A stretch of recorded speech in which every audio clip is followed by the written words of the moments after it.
Entonces tenemos la primera definición. La crisis convulsiva se la va a definir como el primer evento, ¿sí? El evento de inicio brusco, pero autolimitado, ¿sí? ¿Cuál es la característica? Actividad muscular excesiva, ¿sí? Bien pudiendo ser clónico, tónico, mioclónico, ¿sí? Entonces, esta crisis convulsiva, eso sí, instauración brusca, autolimitada de lo que es una actividad muscular excesiva y no coordinada, ¿sí? Que puede ser tónico, clónico, mioclónico o tónico, clónico, ¿sí? Causa es variable, desde causas genéticas, neuroinfecciones, traumatismo, alteraciones metabólicas, hidroelectrolíticas, ¿sí? Entonces, la etiología que hace que se desencadene va a ser variable. Entonces, en sí, el sustrato fisiopatológico va a ser descargas eléctricas desorganizadas, ¿sí? Descargas eléctricas neuronales anormales y se va a representar de una forma clínica de acuerdo al área del sistema nervioso central donde se esté produciendo estas descargas eléctricas desorganizadas, ¿sí? Entonces se van a asociar a los patrones electrocardiográficos y se pueden definir tal vez diagnósticos.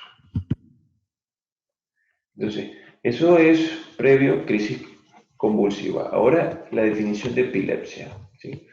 Epilepsia es el desorden del cerebro que se va a caracterizar por una predisposición perdurable para generar crisis epilépticas con las consecuencias neurobiológicas, tanto cognitivas, psicológicas y sociales de esta condición, ¿sí? Entonces, esa es la definición de la Liga Internacional contra la Epilepsia, ¿sí? Entonces, la epilepsia se va a definir así como un desorden, ¿sí? Una actividad eléctrica anormal de un grupo de neuronas, ¿sí? Pero acá ya se ha evidenciado que hay una predisposición perdurable en tiempo, o sea, que durante su vida va a tener crisis de epilepsia y eso va a tener una repercusión neurobiológica, cognitiva, psicológica y social. Un estado epiléptico, estas definiciones cambiaron, ¿sí? Porque hay libros que a veces, bueno, en la actualidad no se plantea el estado epiléptico que tiene que pasar el paciente más de 30 minutos convulsionando, sino que ahora cualquier tipo de crisis, ¿sí? Que sea lo suficientemente prolongada y el punto de corte es 5 minutos, ¿sí? Más de 5 minutos puede producir un daño cerebral. Entonces, ¿dónde viene la importancia del reconocimiento y el manejo precoz del estado epiléptico? ¿Sí? Viene de esto. 10% mortalidad, ¿sí? 10%, uno de cada 10 pacientes se muere. Uno de cada 10 pacientes con estado epiléptico puede morir, ¿sí? Entonces, ese es el porcentaje de mortalidad. Entonces, por eso, el punto de corte ahorita para definir un estado epiléptico es más de 5 minutos, ¿sí? O una crisis que no muestra datos de recuperación de lo que debería, por ejemplo, una crisis habitual o crisis recurrente, sin recuperación del estado de alerta durante el periodo entre crisis o que no recuperen la función basal durante el periodo entre crisis. Entonces, esas definiciones deben quedar muy claras, que es una crisis convulsiva, que es una epilepsia y que es un estado epiléptico. Estado epiléptico, ahora ya, punto de corte más de 5 minutos. ¿Por qué? Porque ya se ha demostrado que uno de cada 10 personas que desarrollan estatus epilépticos muere, ¿sí? Entonces, ese es el beneficio de identificar y dar un tratamiento precoz. Otra situación, ¿sí? Lo que es una crisis convulsiva.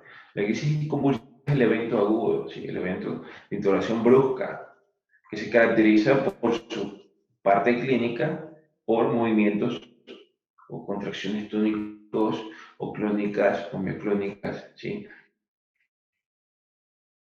De causa aún no definida. Entonces, eso es una crisis convulsiva. La etiología va a ser diversa, ¿sí? Traumas tóxicos, drogas, lo que es neuroinfecciones, alteraciones metabólicas, idiopáticas, genéticas, ¿sí? electrolíticas, entonces hay que tener presentes. Ahora vamos a entrar a la discusión de lo que es una crisis febril. Entonces, tenemos que las crisis febriles, aquí viene la importancia, son el tipo más frecuente de crisis convulsiva en la infancia, ¿sí? Entonces tiene un pico de aparición entre los 14 y 18 meses, ¿sí? Ese es el rango en donde aparece con más frecuencia, un niño entre 14 y 18 meses. Pero el punto de corte es 6 meses a 5 años. Estas literaturas que dictan de 6 meses a 6 años, ¿sí? Pero en general una crisis febril es de entre los 6 meses y 5 años. Entonces vamos a tener eso. El constructo en sí, el término operacional es una crisis febril, aparece entre los 6 meses a 6 años, ¿sí? Es única causa de la crisis, bien sea factores porque tiene ya una predisposición genética que lo va a hacer susceptible a manifestar crisis convulsiva, especialmente con cambios de temperatura, en este caso exclusivamente cuando tiene hipertermia, ¿sí? La vamos a dividir en simples y complejas. ¿Por qué? ¿Sí? Porque es importante identificarlo si es simple o compleja. Porque estas complejas van en su gran porcentaje a desarrollar epilepsias, ¿sí? Entonces, ¿qué características tiene una crisis febril simple? Uno, el punto de corte del grupo etario, ¿sí?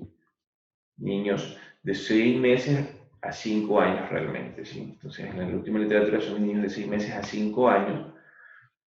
Atípica, ¿sí? Una crisis febril atípica es menor de 6 meses y mayor de 5 años. De ahí, ¿qué tipo? En este caso, cuando son simples, dan crisis generalizadas, ¿sí? Cuando son complejas, son focalizadas, ¿sí? Son crisis focalizadas. De ahí la duración, tienden a durar, ¿sí? Menos de 15 minutos, una literatura, otros punto de corte menos de 5 minutos, ¿sí? El periodo poscrítico, siempre el periodo poscrítico es importante, entonces la crisis típica menos de una hora y una crisis atípica más de una hora, ¿sí? Entonces tenemos un paciente con una crisis febril, entonces la vamos a decir simple, ¿sí? Sin antecedentes familiares de epilepsia, sin patología neurológica o neuroinfección, que no ha presentado una crisis previa febril, duración menos de 5 minutos y sin déficit neurológico. Las complejas, niños menores de 6 meses, mayores de 5 años, inicio parcial y dura más de 15 minutos, ¿sí? El periodo postictal prolongado, ¿sí? Más de una hora de prolongación y ahí puede haber déficit neurológico, ¿sí? Entonces, ¿qué vamos a valorar? Edad, el tipo de crisis que se presenta, la duración, el intervalo postcrítico, el número de crisis que puedan presentar. ¿A qué me refiero con el número de crisis?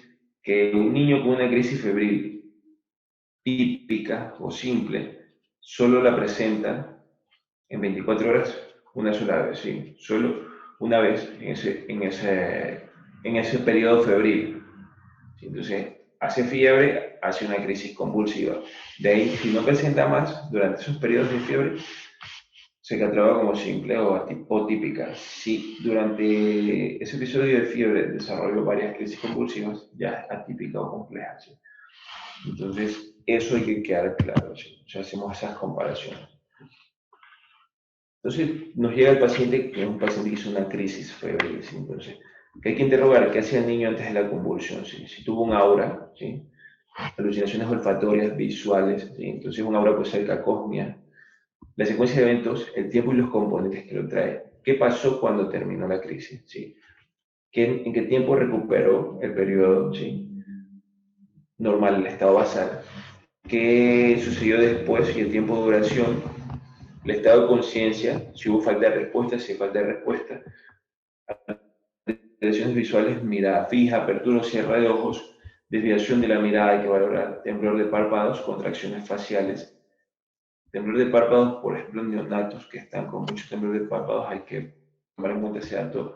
Puede ser algo normal, pero si ya nos orienta y usted dice sospecha se eleva hacia una convulsión, solicitar electroencefalograma. ¿Sí? Temblor, lo que es rigidez de cuerpo, espasmos caóticos, extremidades, pálidos, océanos y relaciones finteres u otros datos autonómicos de una crisis.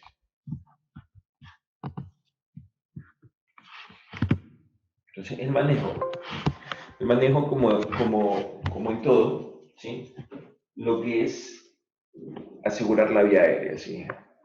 Asegurar la vía aérea, mantener calma en primer lugar, mantener una vía aérea segura, retirar objetos de boca, voltear cabeza de lado, mantener acostado y alejar objetos que pueda golpear al paciente, evitar administrar maniobras de reanimación. No se puede reanimar a un paciente que esté convulsionando, no se debe, ¿sí? No se debe. Observar características de la crisis, tomar tiempo de la crisis, poner paños húmedos en caso de fiebre, son recomendaciones también que se le dan a los padres. En caso de una crisis convulsiva prolongada, ¿qué debe hacer el papá? Trasladar al paciente a una sala de urgencia, ¿sí? La etiología ya de lo que son, pueden ser neonatos, encefalopatía hipóxico isquémica, ¿sí? En niños mayores hay que sospechar y descartar neuroinfecciones, o si ya es un paciente que hace convulsiones, un paciente epiléptico, muy frecuente la suspensión de anticonvulsivantes.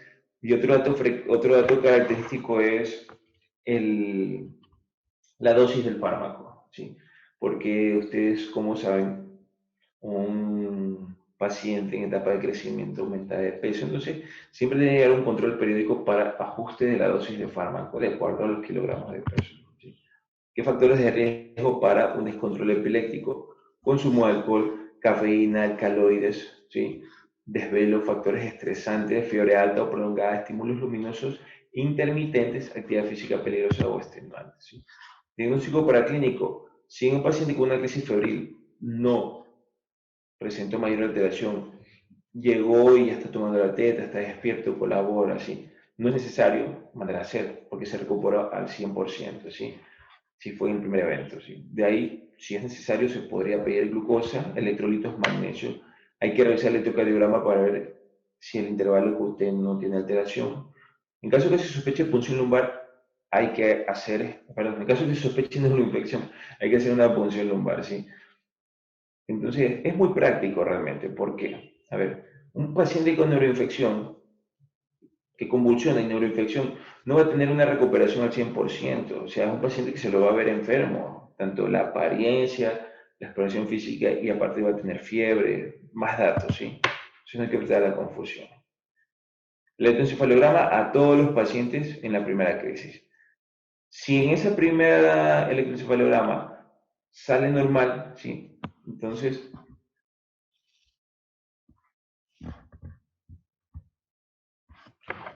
si nuestro primer electroencefalograma es negativo, es normal, ¿sí? Se debe solicitar un video electroencefalograma, ¿sí? Si es que no se evidenció en el primero. Neuroimagen, lo que es tomografía o resonancia, si hay datos de focalización o crisis que no cumplen características clásicas de crisis idiopática o criptogénica, ¿sí?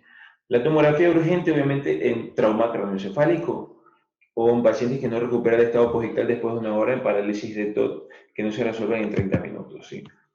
¿Cuál va a ser nuestra pauta, nuestro abordaje? ¿Sí? Exploración neurológica completa, ¿sí? Lo que es una historia clínica muy detallada, focalización, ver datos de meningismo, el estado de confusión posictal, el tiempo de recuperación que vaya a tener, la existencia de parálisis de TOP, disfasia, exploración general, ¿sí? Hay que ver dismorfias, alteraciones cutáneas, estado psíquico, ¿sí? El tratamiento, ¿qué vamos a pautar de tratamiento? Si entonces nos llega un paciente de la área de emergencia, tiene que ir directamente, ¿sí? A shock room, manejamos al paciente, aseguramos vía aérea, ¿sí? Asegurar vía aérea me refiero al AP, perdón, a despejar la boca de algún cuerpo extraño, a alinear el cuello, ¿sí? ¿Sí? Lo que es frente mentón, maniobra de frente mentón. Eso, a eso me refiero en primera instancia. Entonces, en la fase ictal, de primera línea, en los primeros días a 20 minutos se da diazepam, 0.25 a 0.50, 0.5 miligramos por kilogramo, ¿sí? O lorazepam intravenoso. Segunda línea, hasta los 60 minutos, fenitoína intravenosa a 20 miligramos por kilo de peso. Si persiste, se completa fenitoína a 10 miligramos por kilogramo, dosis de impregnación, ¿sí? Tercera línea, fenobarbital. ¿Sí? En caso de estado epiléptico refractario, se puede usar midazolam en infusión continua de 0.75 hasta 1 a 2 miligramos por kilogramo minuto. ¿Sí? Tratamiento, en menores de un año, hospitalizar. Rasgo menor de 15, hospitalizar. Afectación del estado general, va a hospitalización. ¿Sí? Datos de hipertensión intracraneal, hospitalización. Meningismo, crisis mayor de 15 minutos, recurrencia de crisis en 12 horas y crisis parciales. ¿Sí? Entonces, tener presente eso. El tratamiento de mantenimiento en un paciente pediátrico con una crisis convulsiva tónico-crónico generalizada va a ser valproato de magnesio 10 mg por kilogramo día en 3 tomas. ¿Sí? No se administran las primeras crisis que tienen una recuperación total o en crisis postraumáticas. De ahí tenemos fenitoína y barbitúricos. No se recomienda el mantenimiento en un primer evento. ¿Sí? Entonces, hay que mantener el tratamiento farmacológico después de la primera crisis. ¿Sí? Si cumple alguno de todos estos criterios. Entonces, con dos criterios, ese paciente que previamente hizo una crisis convulsiva debe seguir con su tratamiento. Entonces, menor de 12 meses, crisis parcial, convulsión mayor a 15 minutos, estado posictal más de 30 minutos, déficit neurológico más de 2 crisis en 24 horas, estado epiléptico y electroencefalograma epileptiforme. Tratamiento ya específico para crisis parciales, carbamazepina, ¿sí? Perdón el error, es con B, carbamazepina, lo que es la motigrina, oscarbazepina, topiramato, ¿sí? Valproato de magnesio.